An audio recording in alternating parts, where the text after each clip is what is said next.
Two dudes reviewing the news, pop culture, video games, movies, and shoes. Quincy and Justin with a nerdy forecast.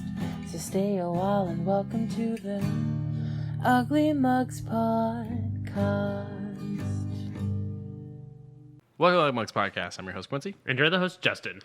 You undid the mic, and I sat there staring at it like, what is that? oh, wait, I'm supposed to talk. I've only been doing this for almost 3 years. Two. We're about Almost 2 years. Yeah, we're at our 2-year Oh, wait. anniversary in January. 2 years? Okay, Yeah. almost been doing this for 2 years. It feels like 3.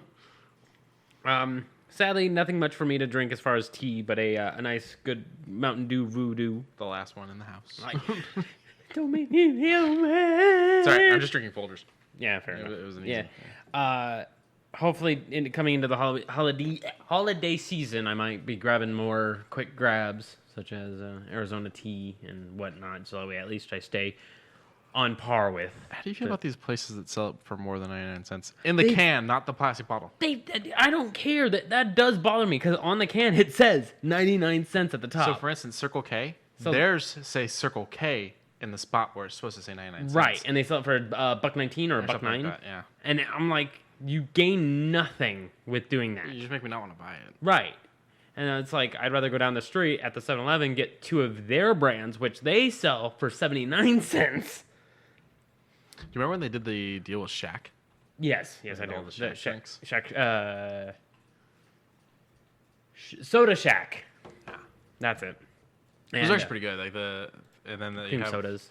They have the cherry limeade specific one at 7-Eleven. That's pretty good. Yeah. I think they still have that. And the watermelon lemonade that Lauren likes. Yeah. Yeah. I'll get their teas every now and then. They're like their buck something teas. But I find that there's a very big fluctuation between them. Like I'll buy 2 bottles at once, and they'll both be the lemon tea, like lemon and regular tea, and one will be like really lemony, and the other one will like be like maybe a kiss of lemon. Like there's a weird inconsistency. Like they don't quality assurance. Yeah. But I mean the drinks are cheap and. Yeah, and I mean, it hydrates you, gets you through your day. I mean, it's caffeine, so no, but... Well, yeah. It energizes. Yeah. We have a decent amount of stuff to talk about this week. Yeah. We're going to jump into like the pay-per-view, so if anyone didn't watch it yet, like spoilers? I mean, it's spoilers for something that was live that's kind of time-sensitive, and tonight's going to spoil it anyways. Right? So, I don't know. Yeah, it's fine. It's fine. I feel like I'm fucking with my hair a lot tonight. It's getting long. so long. It's over 7 inches now.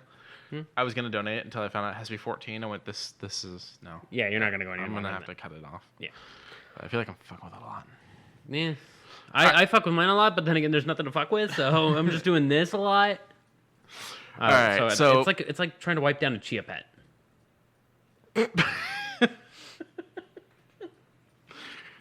I had chia pets when I was a kid. My brother made his, and I kept mine in the box. I still have mine somewhere around here. I have a Garfield one. Yeah, I remember you showed me that one. And then at home I have, my mom has a Hello Kitty one, and I think I have a Yoda one. I don't remember. I have a baby Groot one also. That would actually be a fun one to start setting up. My brother had a Scooby-Doo and did it, and I never realized what the whole process is like. You basically end up with like this packet that you mix water in. You get this like gel, goopy gel with seeds in it, yep. And then you smear it on the thing and just fill it with water. His did not grow right worth a damn, but it was still really, interesting to look at. Or yeah, it was interesting. It felt weird, like the goopy stuff. Oh yeah, of course. It's goopy stuff. Yeah, it's just one of those things. Like you never thought about it when you were watching the infomercial, but they never actually show the process. They just show that it grows. Yep. As one does. I kind of want the Bob Ross one. That one might be a fun one to do. Yeah. So we'll start with the pay-per-view. Okay. Here, AEW. I was going in expecting a little bit more than what was already given. Not saying that it didn't deliver, but there was an announcement I thought was going to happen. Didn't happen. I thought there was going to be a match ending a different way. Of course, from what Lauren said, I voted all correctly, except for the one that I thought was going to be a whisper, but... Yeah, I think... This was to be expected. I was wrong on a lot of my guesses, and a lot of that was because I was being very Safe? safe or pessimistic. A little. I was, There was one choice where it could have gone either way, to be fair, which was the finale. mm-hmm. But I mean, so did my uncle. Yeah.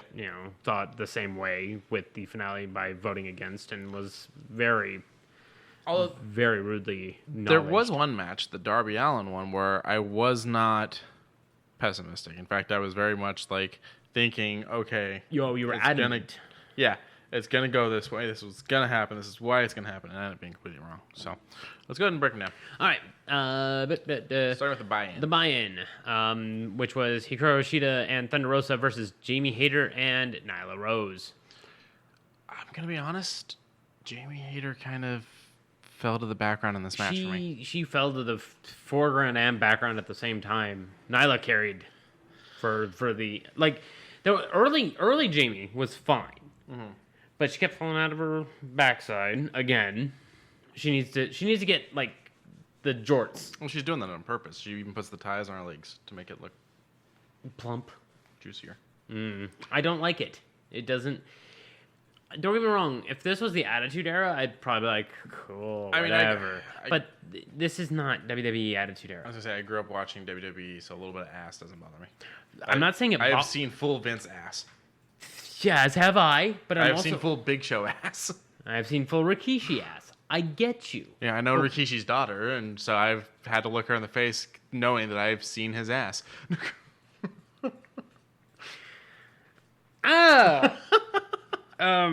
She's a sweetheart. Yeah, she probably is. But no, this match felt good, but Jamie Hayter does not seem like she fits the AEW role model, or I don't even call it role model. The AEW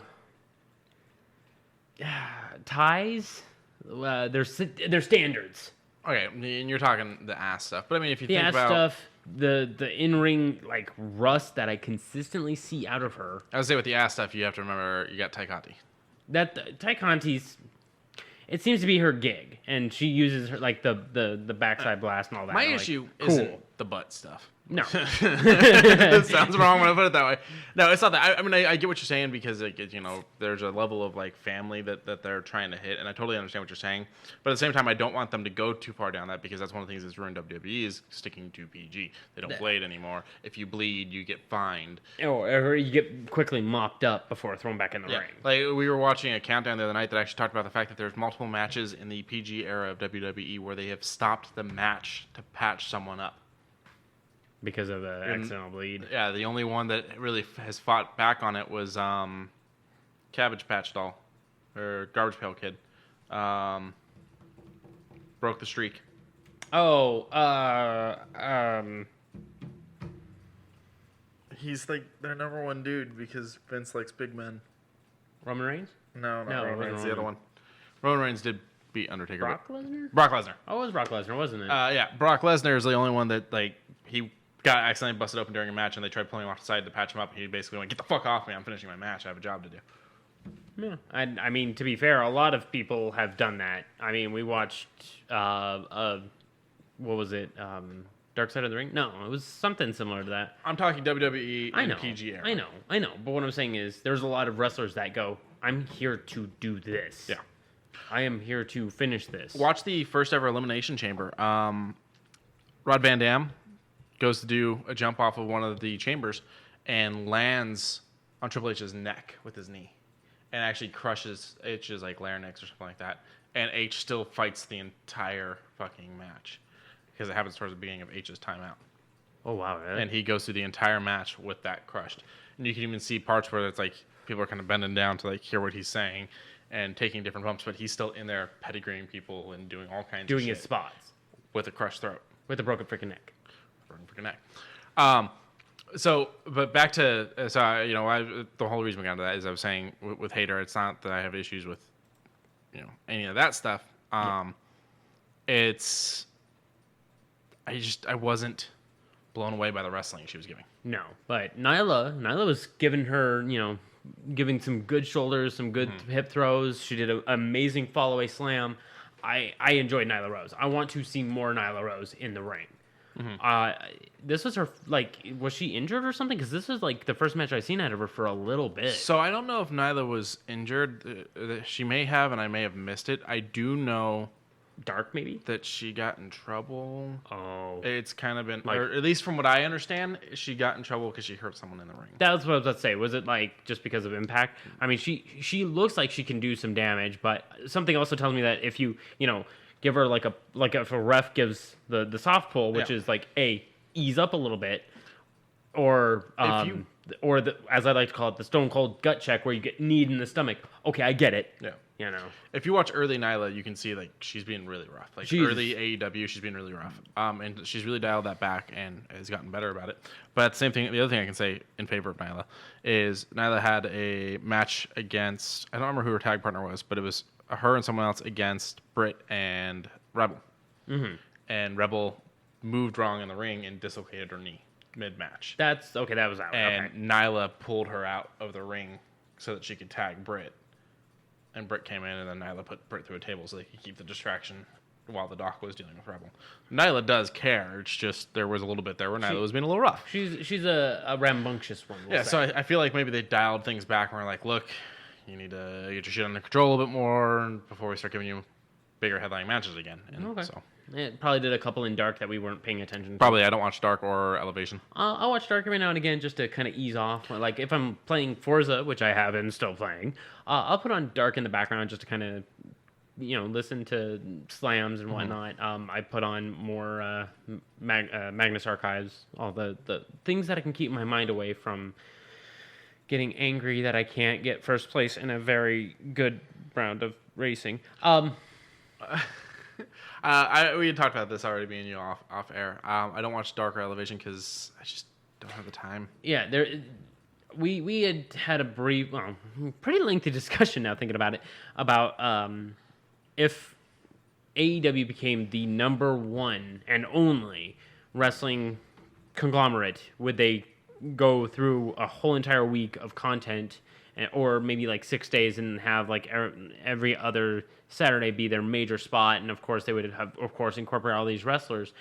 And I begin to quell and dwell on my thought, because if we did have all that content, and we would have to keep catching up on that content, and it would just get annoying for it. And tedious. Or, some good spots here and there, some good mix matching and whatnot. That'd be cool, but I concur. There is a thing as too much. Yeah.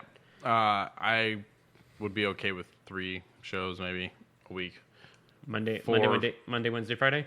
Yeah. 4 or 5 starts pushing it a bit much for me. That's why I don't watch Dark and Elevation. I would just watch the 2 big ones with Dynamite and Rampage. And Rampage only being an hour long also helps out with a lot of that. Yeah, because they do very minimal promo cutting. Yeah, it's a lot of let's just get in there. Match. I think the most promo we saw was Eddie and CM. Yeah, I think so too, which was really interesting to see on a Rampage.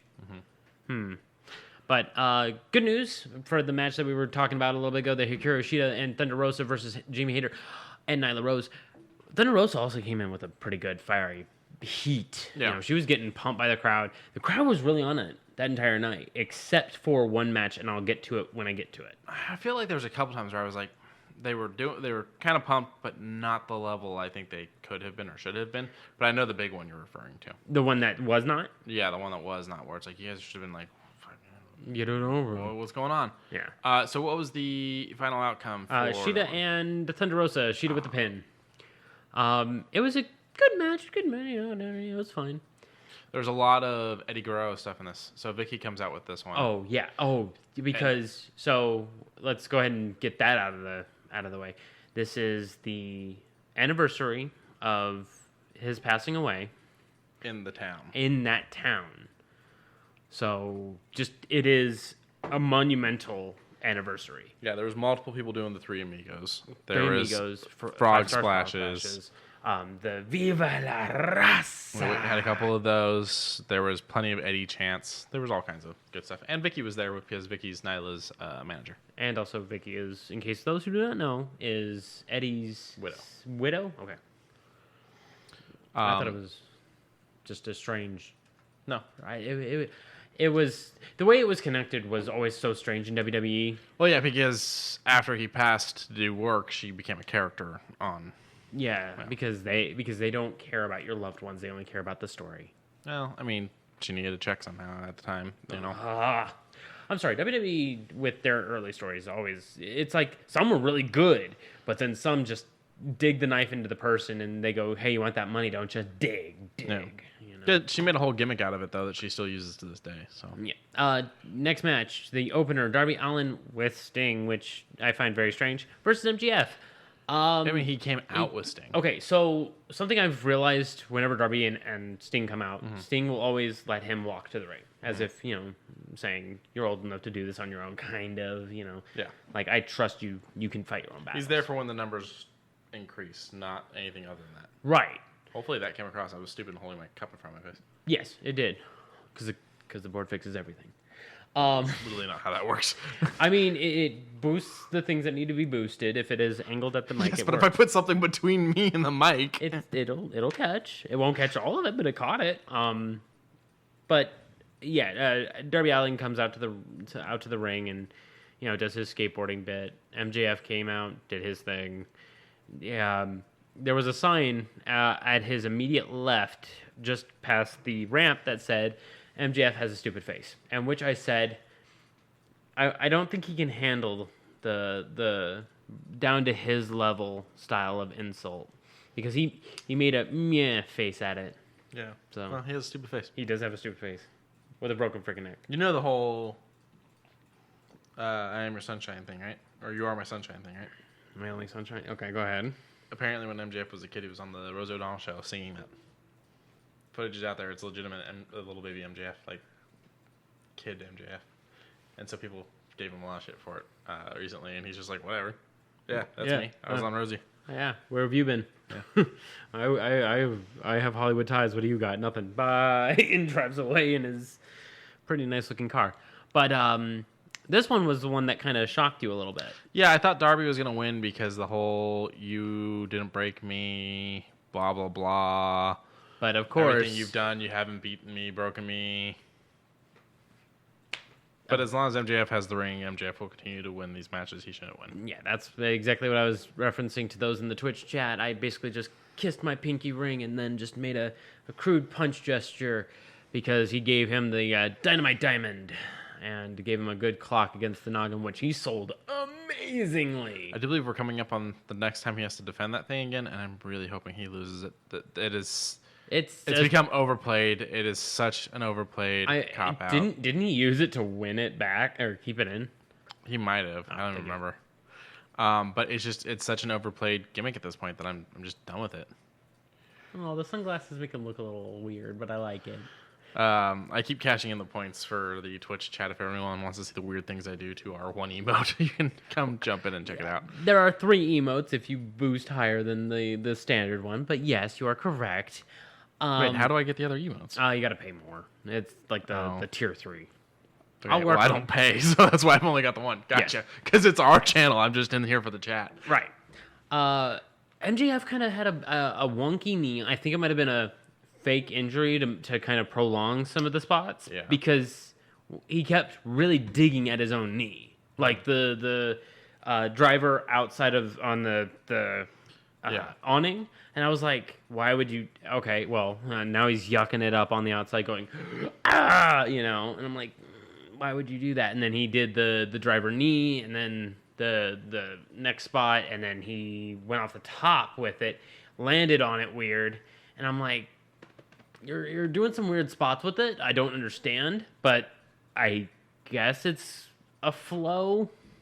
Would have preferred him to have been jokey. But then at the very end, he got walked out. So he could walk limp on it, but he had to be like, get your ass over here. Yeah, I feel like a lot of it might have been yucked Kayfabe. up a bit, kayfabe. But I get they're trying to keep this rivalry going so that Darby has someone to fight, but I just...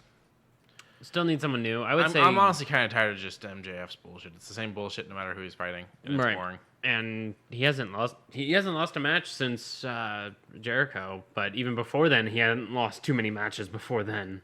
Well, his whole thing for like his first year in AEW is he didn't lose any matches as a single, and every time he did lose a match, it was when he was tag teaming with someone, and he was never the one pinned. So he went undefeated for like his first year in AEW. Fair enough. Do you remember that MJF came in as Cody's friend and betrayed Cody? Yes, I do. They rushed through that whole storyline so damn quick. They did. Yeah. He took the scarf off and wrapped it around his hand so he could punch through the glass so that Cody could go in after. Was it the Inner Circle at the time? I think so. I don't know. I don't remember. I don't know. That was just a little bit before me, but I do recall that he went in as his friend. All right, what we got next? It was the Lucha Bros, Zero, Miedo, and Rey Fenix versus the AAA Tag Team Champions FTR, Cash Wheeler, and Dax Harwood. Harwood. With Tully Blanchard. Harvard. I doubt it.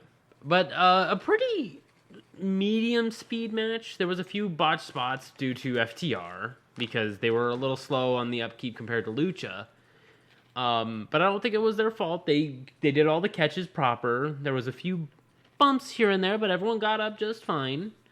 A bang double here, a nudge on a jumping suicida that was a little bit of a harsh, but of course knowing Zero Miedo like we do, he runs over and quickly puts a hand on their head or their shoulder, and they tap and they get their affirmation and go, okay, good. I like FTR as wrestlers. Like, they're really interesting. They're pretty good at what they do. I really liked when they came in as the follow the rules guys. This whole FTR that cheats all the time to aim for everything. Again, it's getting played out. It's kind of tired. It's kind of old. Glad they lost this one. I love the Lucha Bros. Oh, they are amazing. They kicked ass in this. What I really want is another good Lucha team so that they have something to go against. If they start pulling from Lucha Underground, seeing as that is no longer a thing, I mean, more, I should say, from Lucha Underground, I think we're going to be in a good spot. I don't want to say that FTR is not at their level. It's that it's very different style. Yes, because you have Lucha / Vale Tudo versus Technical. Yeah. So what I really want is I want a good Lucha team in here to give the Lucha Bros a run for their money in Lucha. Let me pause you. Someone who has a little bit of stylings in Lucha, a la Young Bucks. That Young Bucks and the Lucha Bros in that steel cage, you have to admit that was a good fucking No, that match. was great, but we've now done it, and we're over it. Where are we going next? Okay. One of the best matches I've seen from the Lucha Bros was when they were against each other, because it's the two of them are just so talented in that style of fighting that the two of them together, or two of them against each other, made for an outstanding match. I'd love to see them go against a full-blown Lucha team. Right. I don't know much about Lucha Underground, so I don't know what the big team would be. Believe it or not, Penta actually came from Lucha Underground. Well, okay, but I'm just saying. I'm sure that they had some kind of big competitor. They maybe 12, 13 guys. Like it was a small thing. I think there was a couple others, but they got injured or this was a gig and I'm happy that I was here for it. Bye. Because if we look at WWE, who do we got? Ray and Sin Cara. If you want to call Sin Cara a luchador. He doesn't do any top spots anymore. So an interesting thing I heard, I was listening to an interview with Bischoff.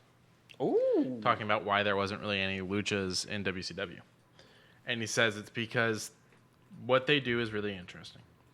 They do all these flips and jumps, and they've got all this speed.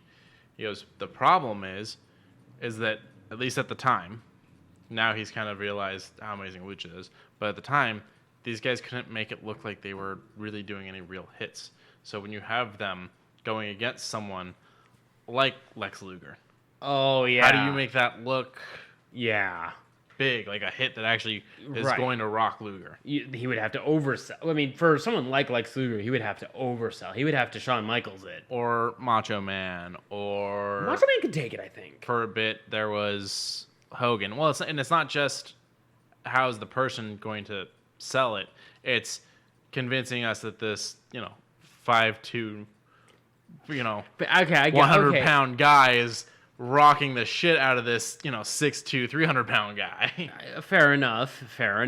But I mean, Lucha has come a long way to telling better stories than just two of the same. But you've also got these luchas that are stacked now. I mean, Zero's pretty ripped. He's a pretty ripped dude. Even his brother Ray is pretty big. Ray's pretty big for a small guy. Yes, because he's got a good 6-7 inches on his brother. Probably. Yeah. And then you've got Rey Mysterio over at WWE, who's little, but he's got the muscle and whatnot. He's believable when he beats the crap out of people. Yeah. But if you were to put him in a ring against certain people, it's like when him versus Brock Lesnar, man. Him versus Big Show. That was actually a really good match.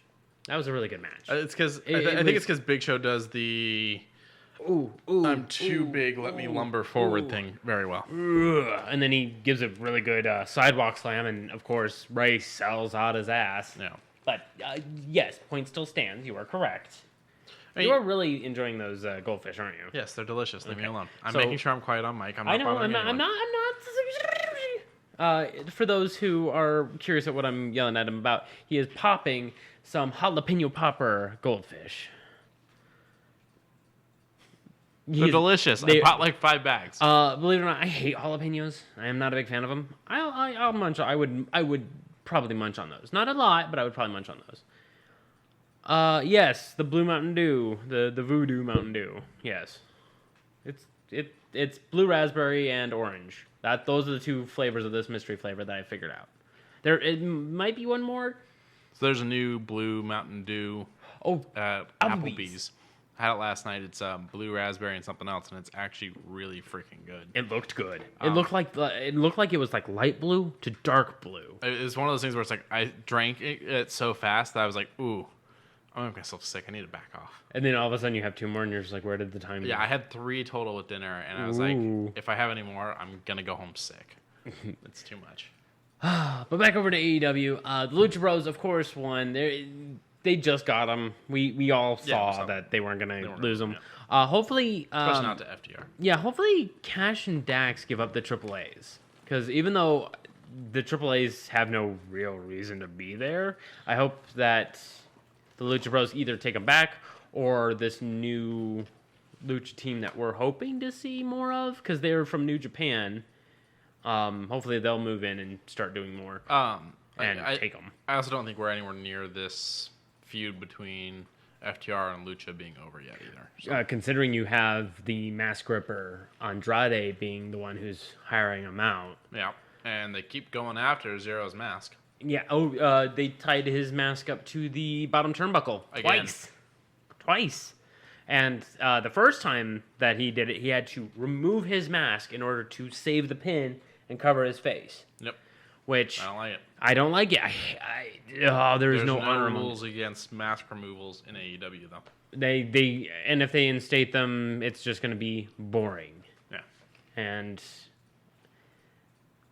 I like the storylines it would make, but at the same time, I don't like it because of the honor that Lucha is. Mm-hmm. So who was the winner? Oh, we already covered that. That was Lucha Bros. Lucha Bros. Lucha Bros won it, and it was so good. It was a good match. Right. Next, the final between Bryan Danielson, or as I like to call him, Daniel Danielson, versus God's Forsaken Champion Miro Mawaf. We forgot that Bryan's also the American Dragon, which I don't get that reference. Like, that's just his early take back when he was in Ring of Honor. Is he a big Bruce Lee fan? I don't know. Okay. I wouldn't be surprised if he wasn't, but even still, he came out to a myriad of the good old yes, and he just, he acknowledges it, but he, sticks his hands out to the side, does his pose, and when he's looking at all the people doing the yes, he's just like, what have I started? What have I done? And you get that feeling, but of course, he is very professional in the ring. He goes in to do his business. But between Daniel Danielson, or Bryan Danielson, and Miro, there was actually some really good chemistry between the two. Miro with very good brutish maneuvers versus Danielson's technical, hard submission moves. You had some really good numbers. very great fall-away suplex from Miro, and Danielson took it like a friggin' champ. There was a lot of outside the ring fighting, which I found interesting. A lot of it. Like, they almost got counted out, and I was like, that was weird. Oh, because of the, I think it was a fall-away suplex, and Danielson was, that was a harsh one, if I recall. It was either that one or earlier. I can't remember. But even still, you are right. Because they were getting counted, Samoan drops, just deadlift gut wrench. That's right. Miro went from ground to top and over. It was a good match, very beautiful match. But of course, they wanted Daniel Danielson. Well, the other thing is Miro just lost this, so you can't make him be the person that's going up against the belt holder. Right, but then there's also the I want to be the Redeemer, my wife. No. Yeah, but he just lost it. It's way too soon to be just because you're just watching the same match over again. Right, but the whole thing that I was gonna add on to that was I kind of want Daniel Danielson to go for the AEW champion, not the TNT. I wanted him to go. We'll get there. I know, but I wanted him to take the left turn because I would actually like to see the match between Adam Page and spoilers. And Daniel Danielson. Well, that's the big thing, though, is like Adam just got it. So if you put him against Brian right now, you're confirming Brian's going to win it. Oh. So you got to give more time. Which, I mean, we know that Brian's going to lose to Sammy anyways because Sammy just got it. You're going to make Sammy lose it his first time defending it? Third. Okay, I don't... Because he did I one don't on... count no offense to this person, I don't count the jobber match. So his second time defending it? He defended it tonight, didn't he? No, he didn't. We haven't watched tonight. How would I know? Or not tonight, last week. But no, it was like 2 or 3 weeks ago. He had to defend it against one of the open American top whatever the MMA Page. Guys. Right. And then before that, I think it was a jobber. And that's all he's done. Because he's doing inner circle stuff. Which it's the open challenge, and he has his next open challenge for it. I don't remember who it was. I don't remember. He just got an open challenge for it. It's someone coming over from another thing. Oh, that's right, Lethal. Yeah, Lethal popped in. The guy with the greatest Macho Man impression ever. Yeah. Because I don't think damn good Macho Man. I don't think I'll ever hit that level, but yeah, I'm excited for that. I mean, he also had the costume too, and that's just. It's that cherry on the cake. Okay. But Daniel Danielson won. He is now the number 1 contender for the... Brian Danielson. Daniel Danielson. I'm just putting it in there for anyone that gets confused. I hope Brian. I mean, to those who watch WWE, they're already confused. Moving on. Christian Cage and Jurassic Express, Jungle Boy and Luchasaurus versus the Super Clique. Adam Cole, Matt Jackson, and Nick Jackson with Brandon Cutler and Nakazawa on the side. I was actually very pleasantly surprised when Jurassic Express and Christian Cage won this one because I've just basically watched them do nothing but lose for the last 2 years. Despite being very good, they only ever win on like dark. Yeah, dark or meh matches. So I was very happy to actually see them win this. I thought for sure they were going to lose purely because that's just the MO, and that's the one problem I'm having with AEW right now. Yeah, they're so much better than WWE and all that. And then there was but they keep going to these. They'll do something, and then they just keep doing it and doing it and doing it and doing it and doing it. Like, geez, can we get a change up because this is just repetitive and boring now. Right, which I think I'm going to mention toward the very end, but as of right this moment, there was like a lot of really good spots because weapons always add for good spots. Yeah, there was a lot of very strange things in a ladder match that could have been better in this match, but I digress. What ladder match? The latter match. Latter. Gotcha. Yeah, later on there was a lot of things in a later on match that I wish was in this one, but even still, they grabbed like knee pads that were covered in tacks that they didn't get the BTE trigger, and it looked. Yeah, Adam Page completely missed it. He went over the shoulder, right? I think so. Yeah, and I was like... Or like to the side or something. Yeah, like Luchasaurus could have taken it. But at the same time, we got amazing spots from Luchasaurus. A man that big doing frickin' moonsaults and shit off of the ramp and whatnot. It was just freaking poetry. Yeah, good maneuvers, and then a concerto from the Jungle Boy who was afraid to do it. And Yeah. It was a revenge concerto. Fuck it. concerto. I give up. It's fine. And then, pinned him. GG. So we'll hopefully see some good stuff later on. Maybe another. What are you doing? Okay. You have fun with that. There we go. Hopefully we'll see Jungle Express against maybe the Lucha Brothers. Maybe That'd be a something. fun one. Yeah, maybe a little something later on. But we'll see. The American Nightmare, Cody Rhodes, With the enforcer, Arn Anderson. and the Bastard Pac versus Andrade El Idolo and Malachi Black. Andrade with Jose the assistant. with Jose the assistant. Yes, I'm sorry. Got to remember the guy with the broken frickin' neck. He got messed up by Arn a couple weeks back. That was great. I was hoping we were going to get it again at the pay-per-view. Oh, he looked like he was gonna do it, but then freaking Jose ran off. So Andrade did amazing. I don't think Andrade has his full potential in AEW yet. Like, I've seen it in WWE. Mm-hmm. You've seen a few spots in AEW where you're just like, you don't expect those maneuvers. Uh-huh. And then he still hasn't even peaked yet. So I'm hoping to see more from Andrade. I liked what I've seen so far, and Yes. there was something, I mentioned it during the pay-per-view, that he did his first match at AEW, where it's that spin that he does. So he goes up on the top turnbuckle and he spins outside of the ring, kind of like a barrel roll to cross body. And he did amazing at the pay-per-view with it, but Yes. the first one he did at AEW was just Seamless. mind-blowing. Oh, And yeah. it's like, because he brought his all for his first match, starting to make sense. Right. But even now, like, several matches in and whatnot, he isn't really slowing down. Yeah, it wasn't the mind-blowing one the first time, but there was actually nothing wrong with it. It was perfectly executed. Yeah. So he's still coming out and doing amazing. So. Right. And he does, of course, amazing work with spots, as in, like, he'll go in for a kick with the right foot. Mm-hmm. The opponent will push it down, which means I'm set. And with their hands down, he crosses over with the left and gives them the Judas effect, as it's been called. But it's the blindside elbow. You good? We call now? it the Judas effect as a joke, to be clear. Yeah, that's fine. And yeah, I'm good. Why? Okay. But I'm better with popcorn. The goldfish aren't very aerodynamic. You're right, but what I'm saying is it's a good setup so that way you know where their body is. Mm-hmm. You're not going in blind, hoping you hit them, or you crawl all over them. You have a basic understanding of, I just hit your knee, I now have this much distance from you. Yeah.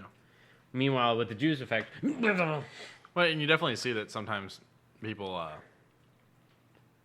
aren't nearly as aware of their surroundings in the matches as they should be. Right. So it's good when there's a good system. Yes. There's one clip, I don't know what year it's from, I don't know what match it's from, but it's like a 4-man match or something like that. Okay. Everyone's just beating the crap out of each other. There's chairs and ladders and all kinds of stuff everywhere. It's WWE. Okay. And I think someone's getting ready to get suplexed or something off of the turnbuckle. And you just see Undertaker's laying on the ground, like, out of it. And you just see him kind of glance over and just take his foot and put it on a chair and just slightly scoot it over so that they don't hit it on their way down. You gotta be safe. Yep. But beautiful from Pac. Pac made some beautiful maneuvers. A Poison Rana and then Black Arrow. A bit of a long setup time for the Black Arrow, but... A little bit. There was but- a couple things like that where it's like I the people on the ground got up too soon, and so they're just standing there for like a solid 10 seconds waiting for someone to do a their spot. suicida or something. The suicidas or anything from the top rope. I think Yeah. the only one that had a little bit quickness to it was the women match. Well, it's not the person doing the dive that's the problem. It's the people on the ground getting up way too soon and then just standing there like deers in headlights, like, oh, he's running at me. And it's like, y'all, Yeah. wait for your spot. Get your spot right. Either wait for the spot or there's mild call-outs of like which is very undetectable to most range warriors. And then it sets you up. It gets them looking up, getting ready for it, and then someone's already running across to get to the other side rope to do the jumping suicida. There's many like that. There's maybe a variation in AEW where, you got Darby standing up, does his call that is audible but undetectable visually, does his, suicida. Well, his shoulder tackle suicida. Holy shit, that man can throw himself. But we're on this match, and of course, as mentioned, Pac won it against Andrade, which will keep that feud going, because I'm hoping there's something with Pac or Andrade tonight. And I think it was the right call to have Pac be the one that gets the pin. Because it keeps a lot off of Cody, considering there was bad blood in each of the corners. And you've got the fans still turning against Cody, still mad at Cody. They were so mad against Cody. Like, I thought they had kind of forgiven him, but Lauren and a little bit of me is still a little bitter at him, because if you want to retire, retire. Don't go pulling a Kurt Angle and saying, I'm retiring, and then a couple weeks later, oh, I'm back as GM, and then 2 weeks after that, I'm in a match now. Like, don't get me wrong, it was a weird way of doing it, but... I mean, how many times has Ric Flair retired? Yeah, never mind. I'm sorry, I love you. Being the first big one. Yeah. I'm not the only one out here. Yeah. Goodbye. Like, Yeah. All right, what we got next? The AEW Women's Championship. Britt Baker versus Tay Conti, which... Tay Conti. Tay Conti. It's Ty. Ty? Ty. Jack Talk Ty. I may be wrong on how to pronounce Conti, though, but it's Ty. Conti. Yeah. Okay. A very good match. I love Britt. Britt's amazing. I love Ty. Ty's amazing. We didn't get enough of the fighting styles that they were talking up that Ty can do. That's what I mentioned. That was at the very beginning of the match when she was wearing her white belt and had her Brazilian jiu-jitsu stylings. And I'm like, okay, use it in ring. She did, I think, one judo overhead, and that was it. And I was like, But don't get me wrong, she did some not so mixed martial art things by doing like German suplex, like a release suplex on Britt, which she took like a champ. And also, the other thing is she did really good at staying out of Britt's hold. Yeah. And reversing the hold and whatnot. And then you got Rebel and Jamie on the sides. I mean, we'd already seen Jamie wrestle, and now Jamie's out here in Britt's corner and whatnot, and still, like, Rebel is eating up the background. Like, Rebel's going freaking nuts back there. You can hear, Yeah, she's losing her damn mind. She's getting involved in the fight and distracting the ref and taking, shots and whatnot and just kicking ass. And then Jamie Hayter's just kind of there. Yeah. It's a paycheck. It's 11. That's not what I want from people. I want you to come and do what you're being paid to do. Like, I don't know what's up. I don't know if it's that she doesn't like the character. I don't know if it's that she doesn't like being in Britt's corner.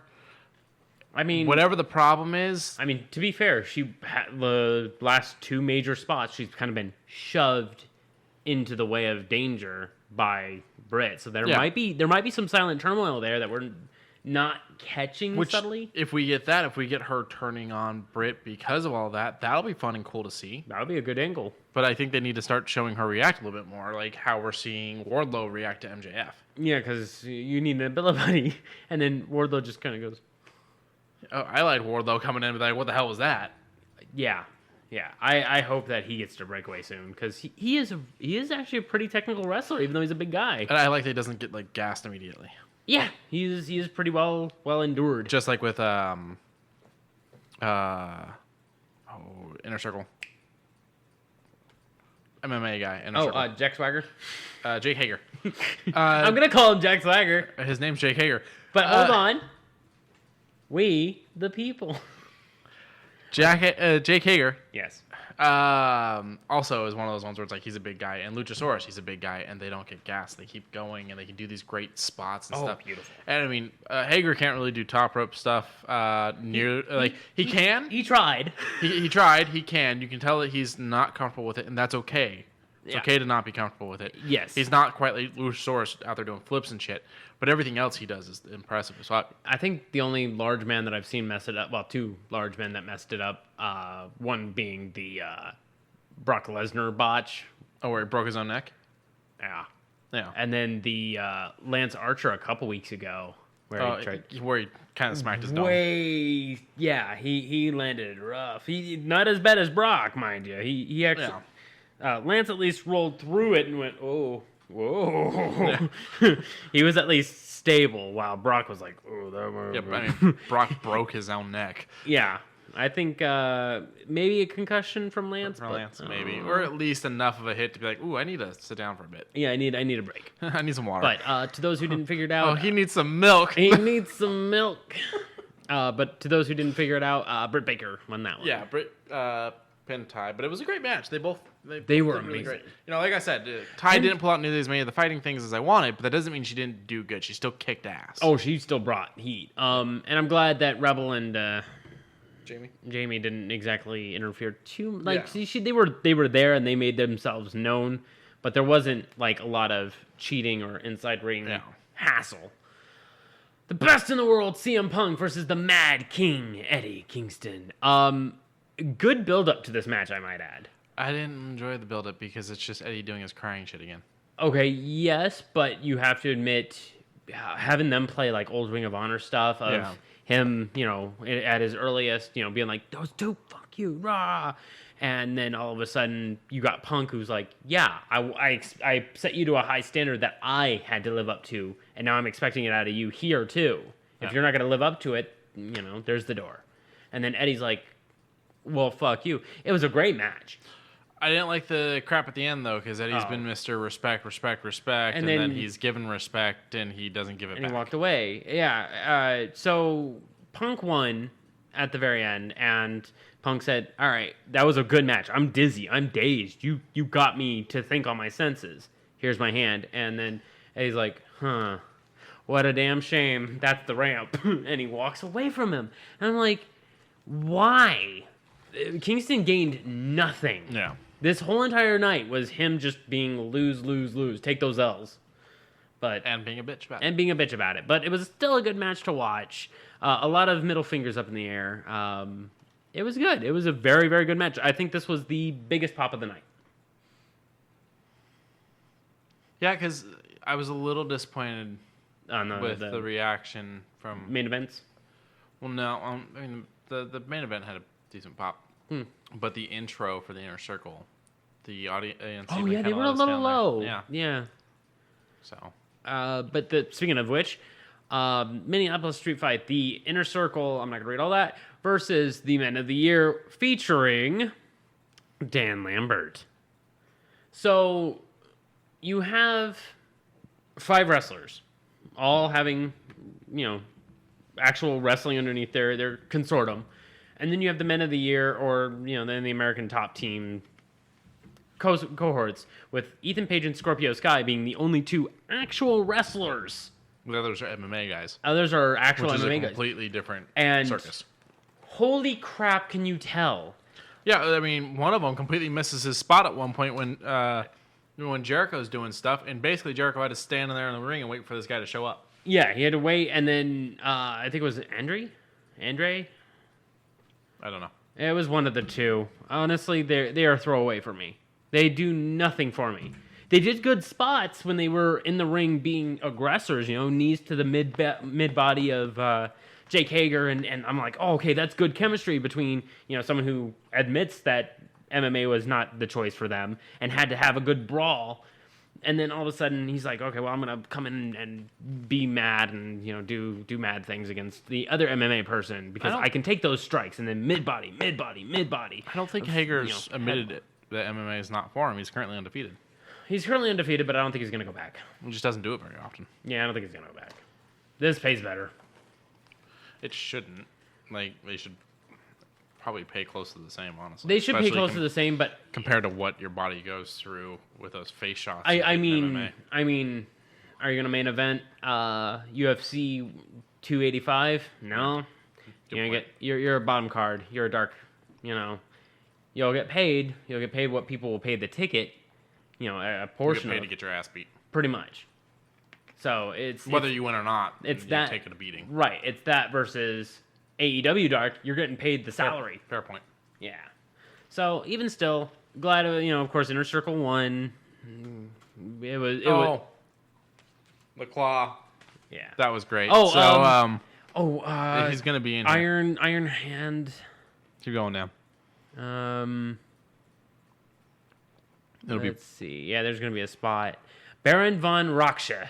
Yeah, was in the with audience the Iron Claw and got to do the Iron Claw against on Page. Ethan Page, and just Ethan sold it. I don't care if it looked cheesy. I don't care if it looked wonky or funny. Ethan sold it good. Also, Ethan looks like he's a very fun individual. I don't know why. Twitch channel. Huh? He runs a Twitch channel. Does he? I do believe so. Oh, hopefully you'll be able to find him after you guys watch this here. Double check. But yeah, he looks like he's just a boatload of fun outside the ring.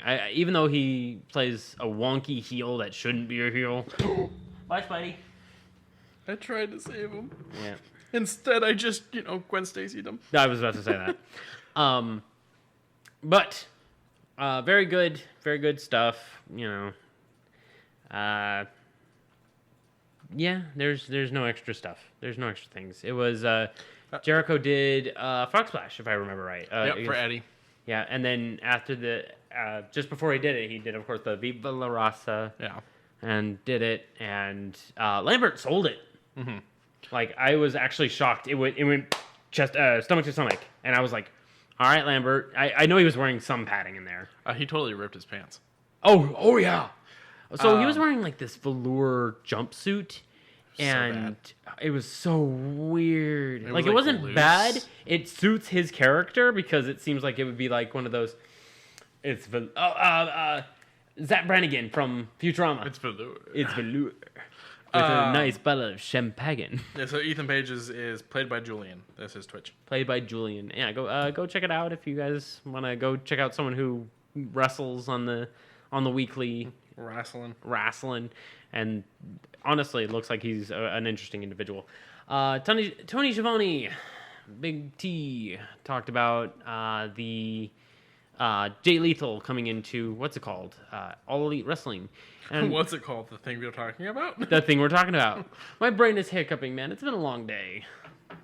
But yeah, okay. I was like, cool. Lethal got announced. Maybe we'll hear the thing that I want to hear, which would be Wyndham, or as locally known, Bray Wyatt. So there's a theory, there's talks that he's going over to Impact instead. Yeah, I heard that too. And if he goes over to Impact, I'm happy for him. I hope he finds a little bit more peace without being in the WWE. Yeah. I felt bad because I didn't know Jay Lethal when he came out. I was like, who is this? And then when you found out that it was the guy who did the really good Macho Man, yeah, you were like, oh. Yeah, everyone's like, oh, he's this. I'm like, no. And they're showing me photos and they're showing me his different hairstyles. I'm like, I don't know who this is. And then finally someone goes, oh, he's the guy with I think it was Lawrence. Like, he's the guy that did the really good Macho Man impression. I'm like, oh, that guy. Yeah. He is going to be very stellar in ring, and I'm very happy that he immediately decided to throw his hat into the ring by being like, I want TNT Championship right now. It blows my mind that he's a 20-year veteran. That goes to show how long I've been out of WWE. Well, I know it wasn't WWE the full 20 years, right. But like the fact that I missed his entire WWE career. Right. All right, and then the finale. Let's get this one wrapped up with Kenny Omega versus Hangman Adam Page. I don't like the cleaner. It's been his thing for a while. I know, and I don't like That's it. why the ladies with the broom came out. Yeah, because he's the cleaner. He's sweeping everyone up. Moving on. So you got Kenny Omega versus Adam Page. A glorious match from start to finish. But toward the very end, you see the Young Bucks carrying each other out because, damn, they got messed up. As soon as they get out there, we thought they were going to be, problems to Adam Page, but they gave a good old nod to Adam. And Adam gave him not one, but two very beautiful buckshot lariats. Yep. And 1, 2, 3. So Hangman is now the AEW World Champion, and my question is, will they let him do it a full year, or will they make him lose it? Kenny was just shy of a full year. Yep. Kenny did, however, repeatedly defend against it. Yep. The problem is that a lot of Kenny's tenure with it, though, was talk and bullshit and cheating to keep it. Right. And Hangman, hopefully they won't change his character that way. Hopefully this will be a year of a good guy having it. The question is will they let a good guy keep it that long? I'm thinking 3 months. You're thinking only 3 months. I'm only the next pay-per-view. I'm thinking maybe next pay-per-view or the maybe couple Dynamites after. Okay. Like the only reason why I think that is because there's too many heels, and there's going to be one that's going to give that nice low blow, and Adam Page is going to get rolled up soon after that. 1, 2, 3. Oh, we have a new AEW. Yeah, but who out of these heels deserves it then? There's a lot. Kenny lost it just now, so it's not going to go back to Kenny. Right. Mox is gone and has already had it. You can have who it was it number one contender for the TNT, or was it number one for the AEW championship? What are you talking about? The brackets? Tournament, yeah. I think the tournament's for TNT. Yeah. But I mean, Because I would really like to see Daniel Danielson versus Adam Page. That would make a really good match. Because you have such a brutish, hard-hitting wrestler versus an overly technical wrestler. the other thing though that you have to think about when it comes to this is like I don't see Bryan Danielson winning either of these belts right now because he just got here. He's barely done anything. Yes, we know he's talented because we know him from other stuff. We've seen what he can do. But the reality is you can't come in as the new guy to the company and just immediately be given everything. Everyone else here has had to work for their shit. So do you. Well, Jay Lethal, we'll find out tonight whether he's got the goods. Which, he's not gonna win it. Huh? He's not gonna win it. It might be a good match, but he's not gonna win it. Okay. I mean, it's going to be a glorious match, but what if he does win it? I'm going to be pissed because that means Sammy had it for, what, a month? Month and a half? About a month. That's bullshit. That is bullshit. The only time we've ever seen it turn over that quickly was when they were doing the Cody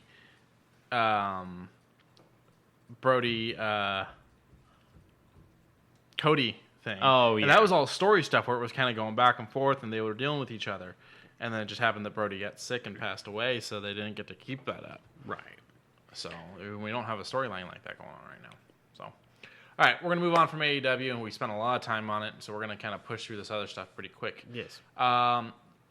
Celebrating the 20 years of Xbox. Having The Rock pop out and be like, I don't know what I'm talking about, but it has all this blast core processing. I'm serious. He is one of the front runners of the one pushing and promoting the Xbox at a conference. I mean, who else are you going to hire? I mean, yeah. And he came out with the whole jacket and the shades with the eyebrow pop, everything. But back to what you were saying. I'm sorry. I mean, the Rock's gonna be The Rock. Yes, and he made an announcement as well, saying, 20 years ago, I made an announcement. Did a goofy commercial. Pretty much. And he says, I did the best I could with the information I was given, but I've supported Xbox this entire time. It's a great console. It is a great console. The big old brick or the series? The brick I hated. I hated the original Xbox and the Duke. The Duke. With where I was iffy on the 360, but when I finally gave in and played the 360, it was glorious. Glorious. And I've never turned back since. I would actually like to see him roll over, but carry on. However, that being said, I did buy a PlayStation 4 after getting my Xbox One. Got to get the Xbox One first.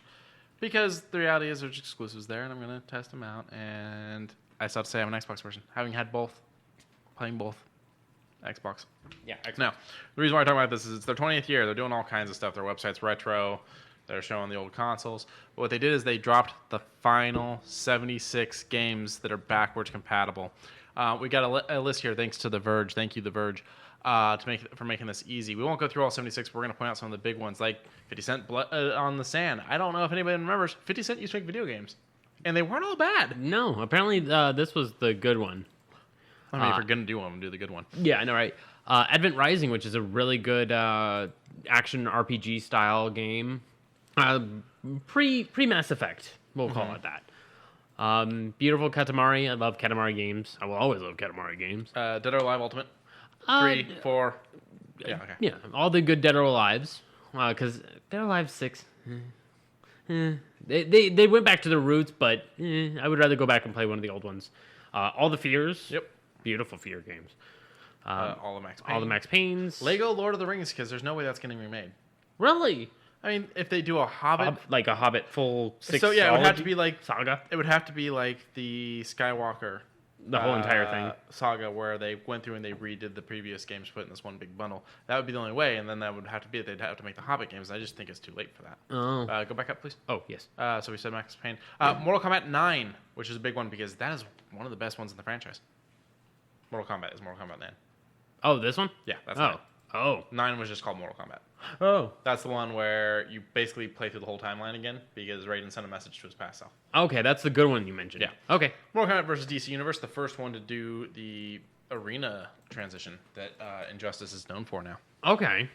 Nier, beautiful soundtrack, but very strange game with 28 endings that you have to sometimes beat the game once, twice, 7 Three times a lady. 3 times a lady. But it's a beautiful game. Oddworld, any of the Oddworlds are just a weird blast. Oh, yeah. So this one's Oddworld Munch's Odyssey. And I think you can actually get the first one, because I think the first one is, what do they call it? A remake. Or not a remake, what is the word that you don't like? That you're constantly... Not remake, but a... Re-render. Re-render, thank you. Yeah. Yeah, they did just do a re-render on Odyssey, I do believe. Yes. Quake Arena Arcade. I mean, if you like Quake, I like Quake, but I don't know. Red Dead Revolver, which is before Red Dead Redemption. I've never played it. I would recommend it, and if it's anything like you've shown me, all these games are available for purchase, so that way you can go back and play all these old ones. Prices will vary. Prices will vary, but the one that I wanted, which was exciting, which we will get to in a moment, was only $10, and I was like, I could pay $10 to play that game again, digitally. But Red Dead Revolver would probably be another one. If it's $10, sure, I'd probably throw that at you and be like, I want to play this. How do you feel about Resident Evil Operation Raccoon City being made backwards compatible? Operation Raccoon City was, for all intensive purposes, fine. And I'm not going to be mad. If it's $10, it's fine. If it's anything more than that, no. Risen 2, a fun little pirate game. Skate 2, prefer Skate 3. Skate 3 got its re-release, so I'd rather play that. A lot of Star Wars games, especially Star Wars Jedi Knight 2, Jedi Outcast. Yeah. That's a good one. So you got Starfire Special Edition, Episode 3, Revenge of the Sith, The Clone Wars, and now Jedi Knight 2, Jedi Outcast. I haven't played that.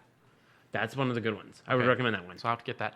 This does make it to where I no longer own all available Star Wars games on my console, so there's 4 new games for me to go and buy. Yes. The one major thing about this one is, I would say, go back and play the first one if you can. I don't know if that one's going to be available, but hopefully it is, because that's the one where... Okay, so Kyle Katarn is one of the most baddest-assed individuals in all of Star Wars Extended Universe, because he is the one who actually stole the Death Star plans.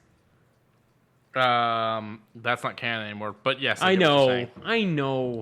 He fought these lizard folk. I don't remember what they're called, but he fought them with his bare freaking hands. Are they the ones that do fire? I guess.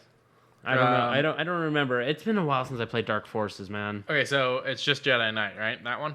Yes. So it is available? Oh, wait, that's Academy. Never mind. Jedi Knight, Jedi Academy. I think that's the first one. Okay. Right? I would assume.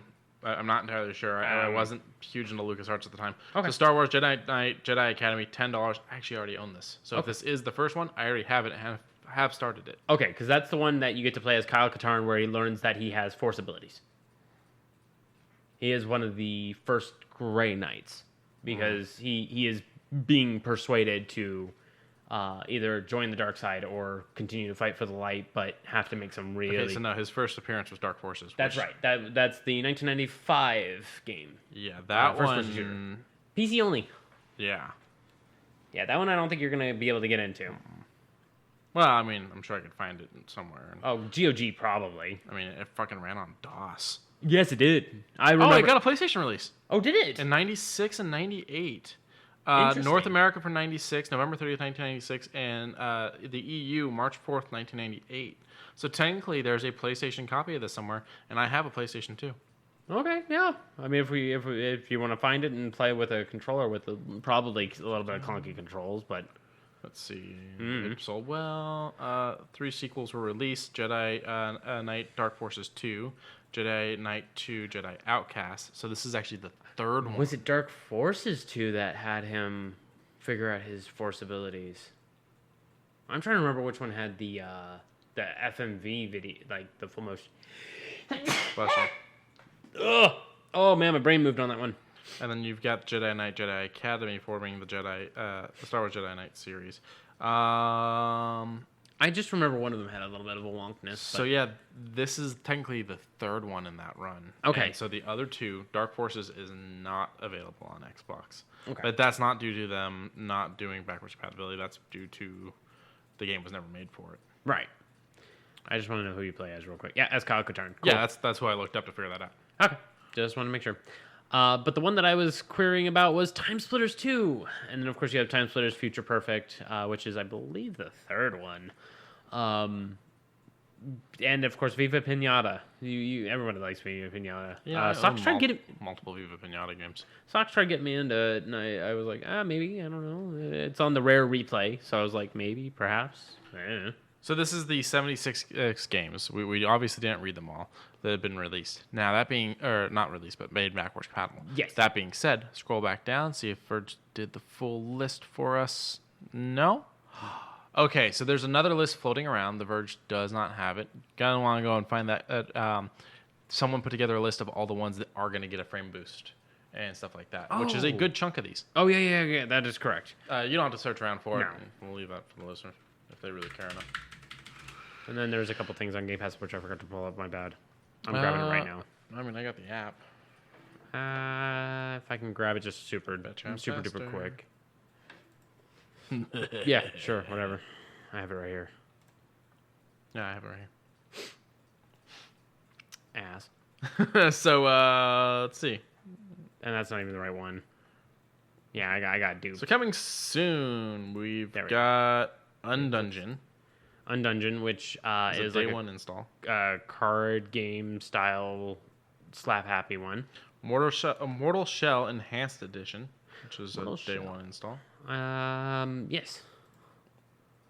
There you go. There we go. My friend my friend Pedro, I can't speak today. Oh, it's back. It's back.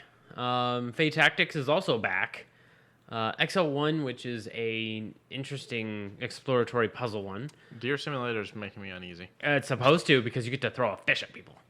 And something that kind of confuses me, but I'm curious if I know that you probably already own them, but I'm curious on how it works, because cloud gaming is now a thing. I messed with it a little bit with Google Stadia, which I showed you here. It's fine. I've done the cloud gaming on my phone, so I can talk about this. What's your question? My question is, it runs well, yes? I'm curious if my save is console side.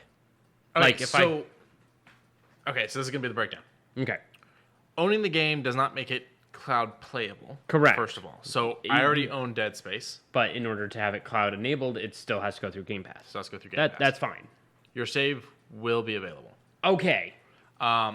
As for how it runs, you still need a good internet connection. I figured as much. So it's kind of the question of where the fuck are you going to be that you've got not fucking 100 Bitcoin million. mining internet connection or anything like that, but a good internet connection. Where are you going to be that you're going to have a good internet connection that you're not going to have your console? Yeah, apparently Starbucks is going to be slowly opening their avenues to making it so that way you can cloud game at a Starbucks. I'm like, who's going to want to fucking game at a Starbucks? And I began to think about it. I'm like, oh yeah, people are actually getting together at Starbucks with their Switches or Switch Lights to play Animal Crossing.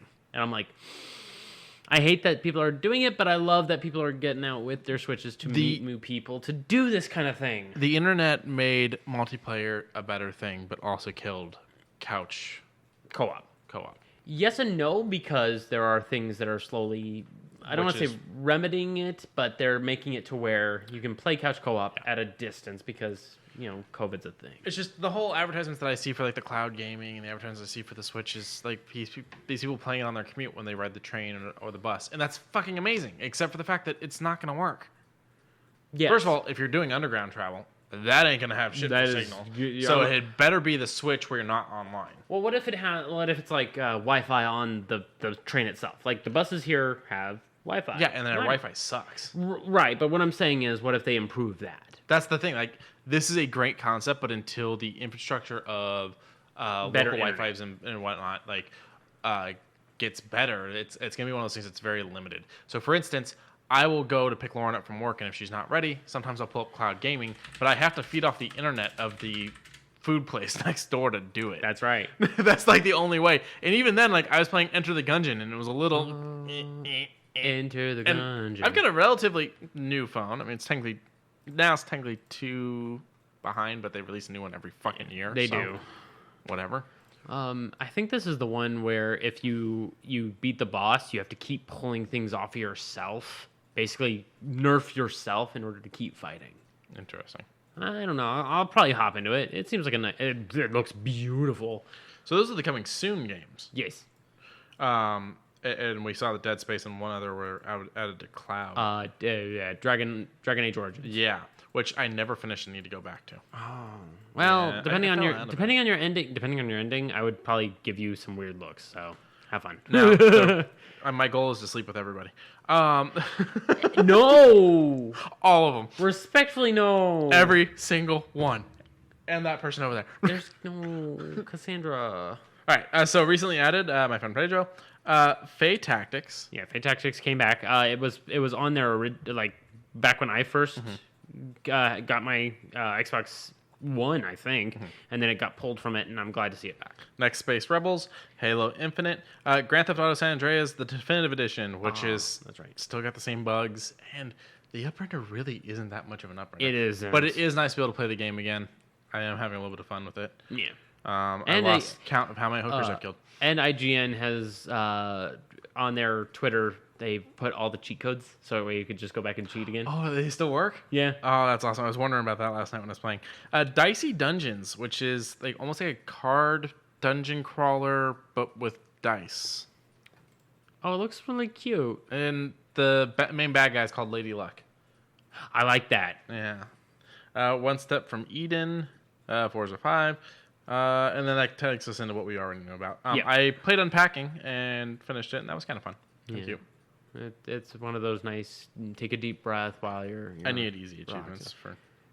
My take a deep breath game lately has been Animal Crossing because I'm now in the 2.0 update.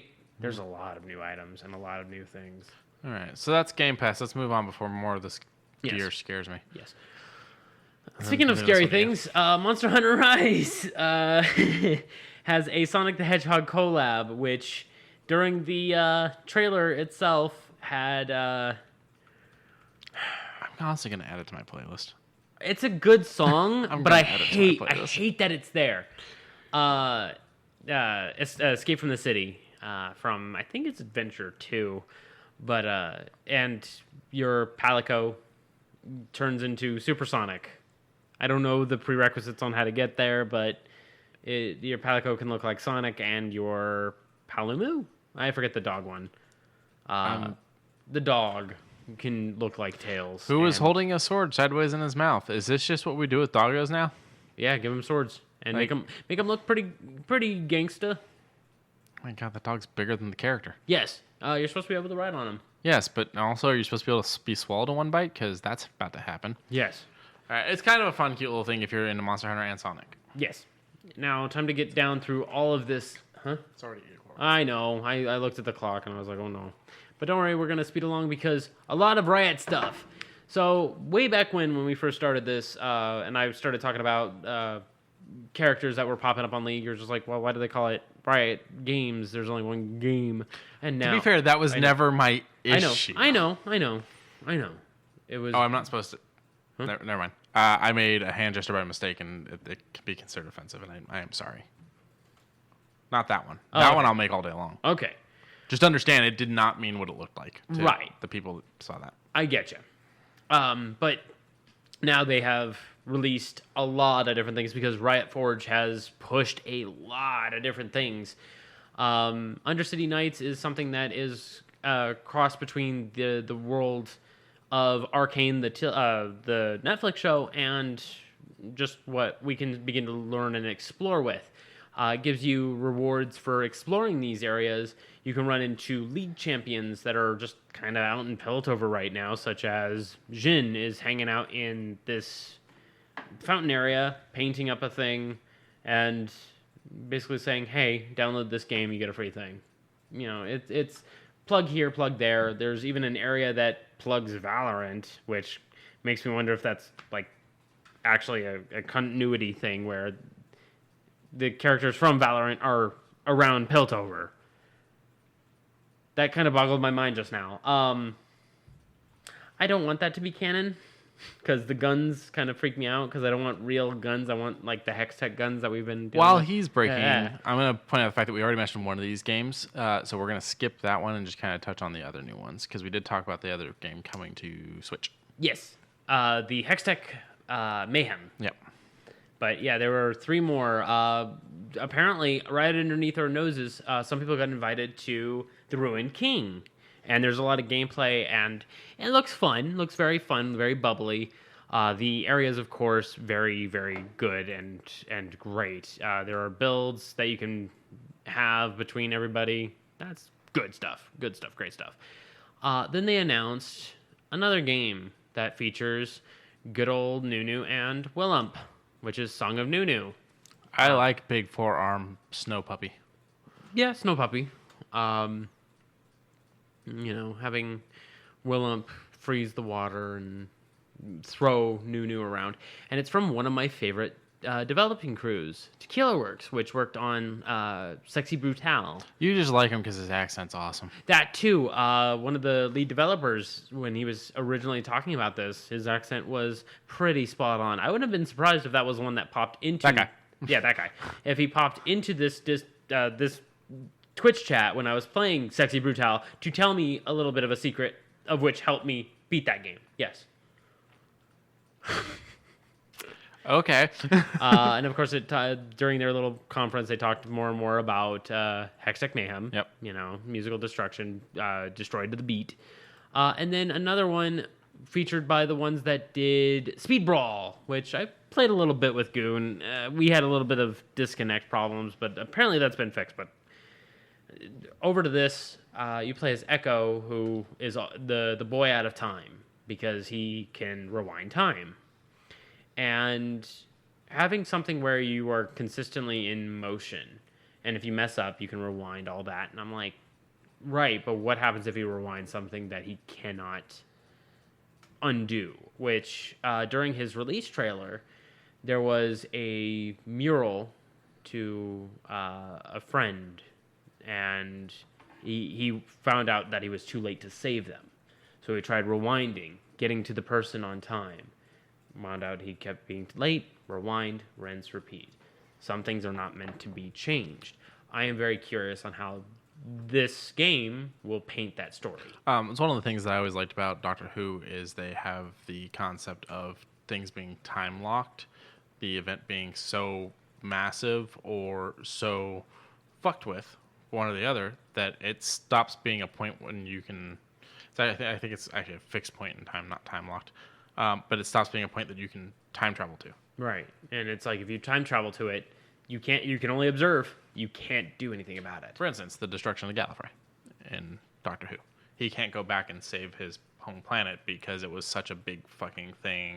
That if you interfere with it, it will change the course of all histories. No, it's not even that. You can't go back to it. Yeah. It's such a fucked with thing that he can't even travel back to try to interfere. Right. He just cannot reach it. So, was that the last game? I believe so, but guess I'm what? very There's happy. even more.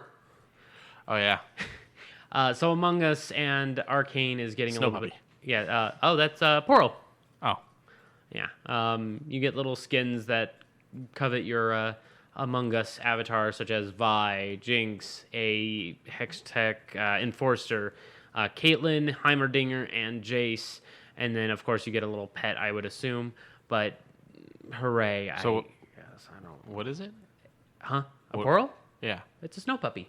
Oh, it's still a snow puppy. They are anomalies of snow. Okay. They are basically Frosty the Snowman, but in dog form. I love that concept. Yeah, they are just magically there. No one can explain what poros are. I like it. Yeah. But there's that. And guess what? There's more. Secret Lair and League of Legends. So, meaning we're getting Magic the Gathering cards that are League of Legends. They have a card game themselves, but they said, no, we're going to take it one step further. We're going to go all the way to Magic the Gathering and build more cards. Which I think also speaks levels for Magic the Gathering and the fact that they're like, you have a competing card game, but you want to do a cross? Okay, let's cross over. Yeah, and Secret Lair has done Godzilla. They've done Walking Dead. They've done Bob Ross. Like, there's... If it's not a Bob Ross rendition of the Black Lotus, I don't want to hear it. Oh, I would love to have seen that, but no, it's all of his land cards. That's awesome. Yeah, he's painted all the lands. That's still awesome. I love all of the mountain ones that is in that collection. They look so pretty. And then, of course, yeah, D&D has some cards roll over with the Forgotten Realms of Faerun cards. So, League Champions as Big Bad Evil Guys, they actually did a crossover with League of Legends and D&D where there's a few subclasses and a few things that have rolled over. I'll show you those later on. You know what crossover I want now? Spooty. I mean, Marvel. Marvel could probably get a really big one if Midnight Suns... As I said, do a Midnight Suns version since it's all Magic-based. Yeah. If Midnight Suns comes out, I can guarantee you Spidey would be a really... Spidey could do... there's spider cards that are black. And I guarantee you he would actually do really good with... Do an entire Spider-Verse set. Ooh. Okay. I'm actually very curious on how that would come over, and I'm actually very happy if it does. So, chat just said Deadpool subclass, and I gotta say... Undying Warlock. Okay. Is there, like, kind of like one that's, like, very, like, knowledgeable and uses its knowledge against you? Divination. So maybe Gwenpool could be divination? Maybe. I mean, the concept is she came from a universe where she read all the comics, so she knows everything. Yeah, because it's basically, instead of taking that 16 you rolled, you rolled a 3.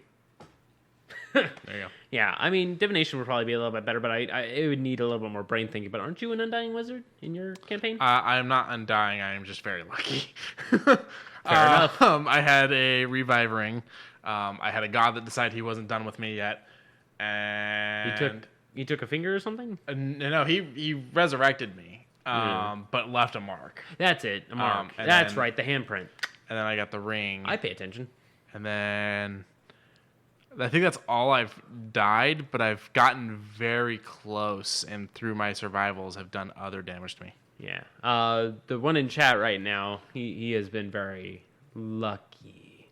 The first time he died, my NPC basically, not necessarily swip swap, but destroyed her body to help pick him back up, and said, well, I'm going to take a nap for a long time, and for 4 days in game decided to just be bundled up in front of a what do they call it, a fireplace. We had someone in our campaign, we had a deck of many things, and I pulled the card that got us a keep. Oh, but you have to kill the things inside of it. Which we had a warlock that was making resurrecting, or however it works, a undead beholder. So we had to fight the undead beholder and all that. What am I doing? Oh, thank you. Yeah, saved him. That is correct. Sorry, I couldn't see the chat. I just wanted. Oh, that was the issue. I was like, Yeah. what is going on? Yeah, sorry, I couldn't see. There we go. Thank you. There. But yeah, and then of course the giant rat Nasher. But you were saying. So yeah, we had to go and fight an undead beholder and warlock and everything, and like moments before we kill it, the undead beholder gets a disintegration beam on one of our people and killed them. Oh yeah, because I've still got a jar of the ashes. They're still dead. They're still dead. There's only 2 technical ways to reverse it. Wish and True Resurrection. Yeah. Yeah. Neither of which have we. We may have come across a ring with Wish, but I'm not entirely sure. But the player for that hasn't wanted to resurrect the character, so we've just kept the ashes. Oh, okay. Well, soon, knock on wood. And, well, when they come back, hopefully they'll get buffed up to whatever level you're at now. All right. Back to this stuff. Oh, guess what? More stuff. More League. More League. So, I've watched episodes 4 through 6 of Arcane, and no spoiler. We have a listener who's watching. that's fine. I'm not gonna go spoiling nothing because the only thing I'm going to say is this is good content for anyone who wants to get into at least the comic books. Okay. This is good for running. However, the game, you don't necessarily need to get into the game, even though you already know how some of these turn out if you already play the game. Okay. You know how a few of these begin to... Everybody becomes friends, and it's free snow puppies for everyone. If only it was that easy. Okay, fine. All the bad guys are dead, and free snow puppies for everyone. Death is only one way of handling things. All the bad guys are locked up, and free snow puppies for everyone. And you can only hold away the secrets of one individual for so long. Pushing someone in a volcano and free snow puppies for everyone. That's JoJo, but sorry for spoilers for JoJo Part 2. I'm serious. So, I mean, you could have left it alone. People probably wouldn't have understood. Did you just give them more information? Well, no, that's JoJo Part 2. But no, about Arcane, it's a beautiful show. Beautiful artwork, great areas. It doesn't mirror the toxicity of League of Legends in itself, as the chat is kind of saying. But I mean, I was having this conversation today. It is one of the saltiest games ever, which is one of the main reasons I've never gotten into it. It is, but from recent times of me playing it before I took my hiatus off of it, which I am still on. I go on, get my freebies from Twitch Prime. Speaking of which, Twitch Prime, thank you. There's a new Destiny set. There is a new Destiny set where I got the drinking tea, which I was like, oh, that suits me just fine. Hopefully the next one will be the coffee one for you. Ooh. It was in the last set, so I don't know, but hopefully it is. Yeah. But the last 3 episodes are going to be hitting on Saturday, and I'm beyond excited. Like to infinity? Oh, and beyond. And that's it for League stuff. Okay. That was a lot of League stuff. Yeah, and we... Oof. Yeah. Let's go. So, coming up on December 9th, 2021, we are getting another Video Game Awards. Mm-hmm. This one is going to be a pretty big one compared to last year. Last year, I believe, only had a small thing because it was COVID. And it was very... I don't want to say technologically impaired, but a lot of things where it was like, let's go to them at their home on the Zoom call, and they were breaking up and all that. This one's going to be a little bit more COVID safe, but at the same time, people are still going to be there, and they're going to still be doing their things. And I'm very happy that a few games that I enjoy are up for some nominations, such as for Best Indie Game, smack dab in the middle. Inscription is available for voting. Now, the funny thing about the Video Game Awards, if I hadn't mentioned before, year before or the time before that, you can vote for them. It is user-based. It is not panel-based. It is not committee-based. It is fan-based. So go in, make an account. It is free. There is a jury that basically says, hey, this was overbloated. Let's find out. Let's figure out who's blowing these up. Let's do a small little check. And then they go, never mind. This is loved by the fans. This is the winner. It is just to make sure that... Down with Red Dead Redemption, up with Spider-Man. Yes. Which... That year pissed me off. Yeah, I know. But it won by votes, so it is user. I actually don't know if that was this. It may have been something else. Yeah. But my point being that the fans even kind of spoke on that one. Not all of them, but some of them were like, something was wrong there. Yeah. Some people, of course... If, let's say, some person likes 12 Minutes, which is a glorious movie with William Dafoe in it, of course someone's going to like that. But there's people like me that enjoy the paradoxal and the strange of Inscription a little bit more, will vote for Inscription. So, of course, it's going to be, words versus words versus words when it's, I like this game, but you like that game. Let the best game win. I've literally never played any of these, so I'm not going to vote. Oh, okay, fair enough. I mean, it would probably go to Inscription, but I haven't played them, so I can't say. It is good to abstain than to place a false vote. Yeah. That is what I've always said. That is why... Now, if they want to give me free trials of all 5 games so that I can try them. I mean, I got the beta for Inscription, and I played the shit out of it, gave 1 report back because of a light bug, but other than that, it was a great game that I'm very glad that I was able to play and hop into the Discord. There's plenty of categories. There's going to be a lot for you guys to check out. Make sure you go on and cast your votes with the things you actually like. Yep. Wait, what is best ongoing? Does that mean game that kind of goes through the years? Yep, game that goes through the years. And Fortnite, god dang.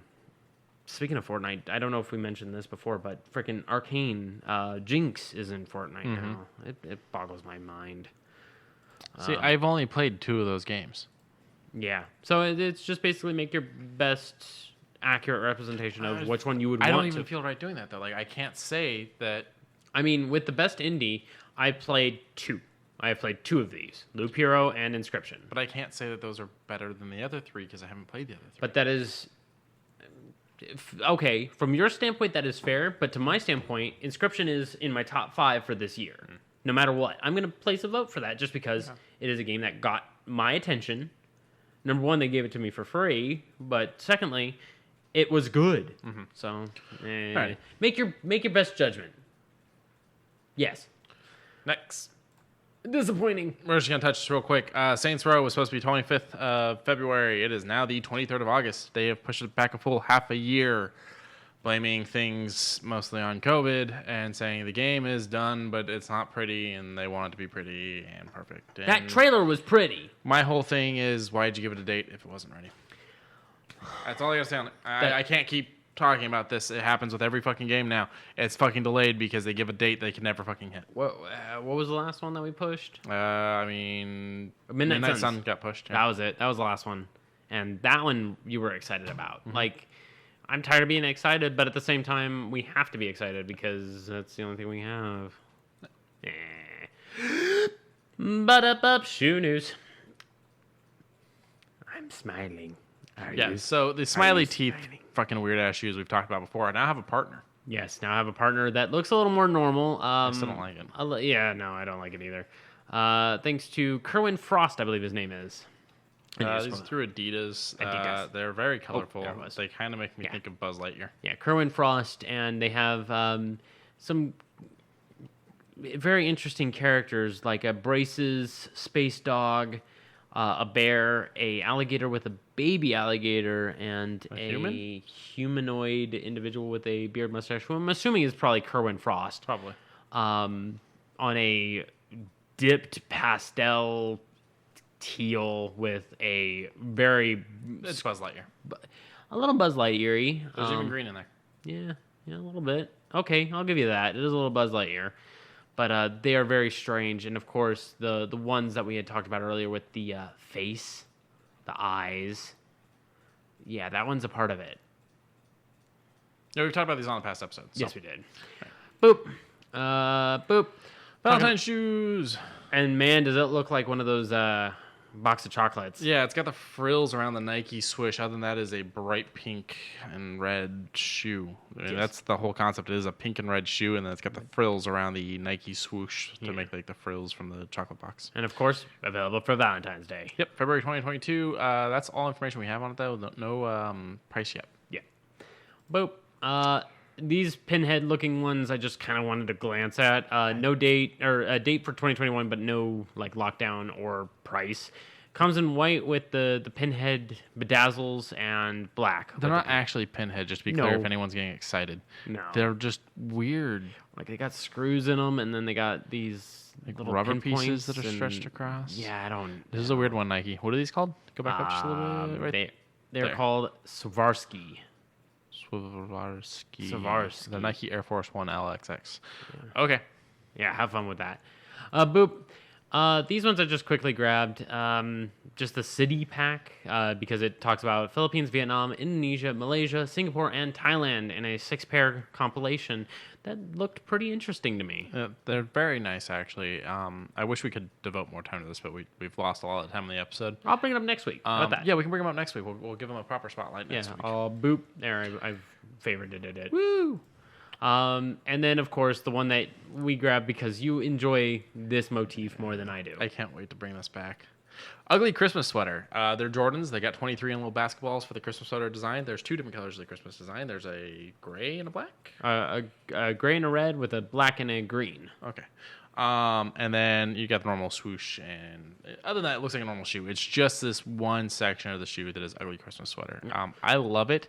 November 30th for $105. I would not wear these, though. No. I just don't wear Jordans. I would, but not ugly sweater. I'm sorry. You're lame. I'm not an ugly sweater individual. All right, and then that's it for the shoes.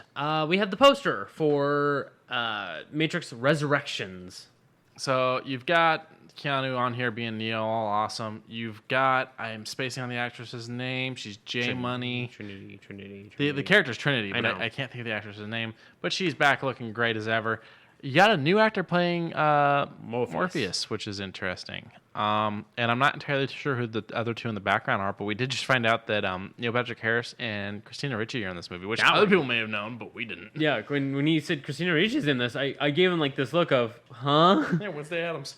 Yeah, it boggled my tiny little pea brain, but I guess I'll watch this when it pops on HBO Max because I mean it's gonna be free. So Yeah. I will go out of my way to see. Time for Christmas. Time for Christmas. Kind of weird release date for this, I feel. Yeah. I mean, there's been weirder. Yeah. Boop. So very happy that this individual is playing Iroh. Paul Sun-Hyung Lee. Yes. Hopefully I got that right. Yes, also known as what is his character's name in the other? I don't know. I never watched the show. Okay, well, in short, he looks a good image for Uncle Iroh. Like, I don't think they could have picked anyone better. And he says he's got big shoes to fill. And be quite frank, I think he fits them quite well. Yeah, we've also got two other characters right here announced. We've got Lim Kai-soo, who will be playing Gyatso? Gyatso. I don't know who Gyatso is. Okay. I would need to see the character themselves. And you got Ken Leung, who is playing Commander Zhao. Okay. So far, this casting seems pretty well done. They've got other ones that have been announced earlier on. So I'm pretty excited to see how this comes out. I'm going to have to finish the show, though, because I still haven't finished the animated show. Okay, yeah. Because that kind of spoiled a little bit. That's fine. Okay. But yeah, go check it out.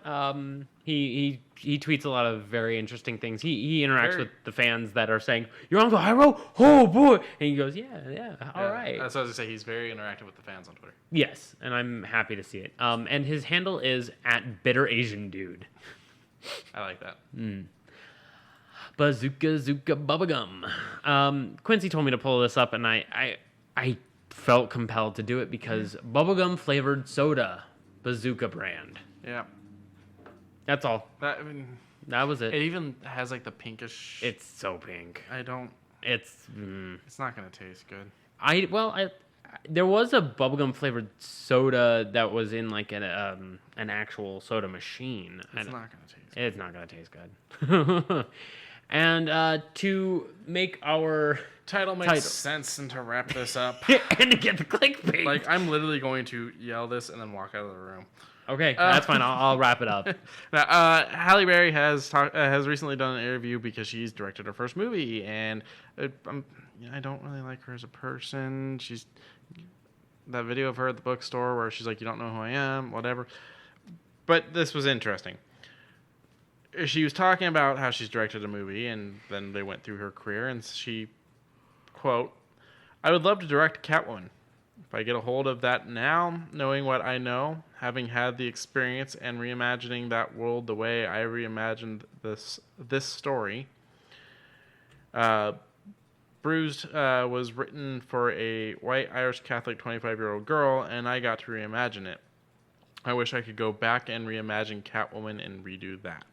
So it maybe might come out of the works that she could do that. I don't know.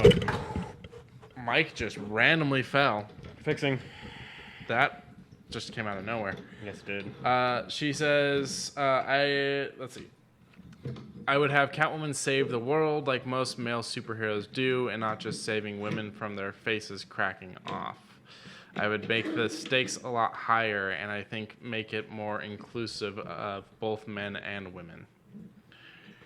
I don't know. Like, the movie's bad. I own the movie. The movie's bad. Oh, yes, it is. And a lot of it's the writing. Most of it's the writing. But it's also her.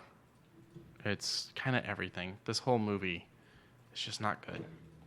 And you deciding that you'd make her a bigger hero is just a little bit of the problem with this movie. She's anti-hero, right? Like, she's It's- out yeah. for herself, but she's not She gonna... starts out that way, yeah. Yeah, but she's not gonna leave a burning building. She starts out full villain and Yes. becomes anti-hero because she's got a thing for bats. Yes. So, I don't know. Let's let Kravitz do it. No, we don't need Halle Berry coming back to this. Kravitz is going to do great with it in the Batman. Yes. I've got faith. Yeah. I was iffy at first, but the more I see, Kravitz has it. Right. I got to get out of here. Yes, you go and get out of here. I will wrap it up for us. So remember to tell a friend, tell an enemy, tell a frenemy. Remember to check all the links down in the description for the Humble Partner where my associate sat. Just be good.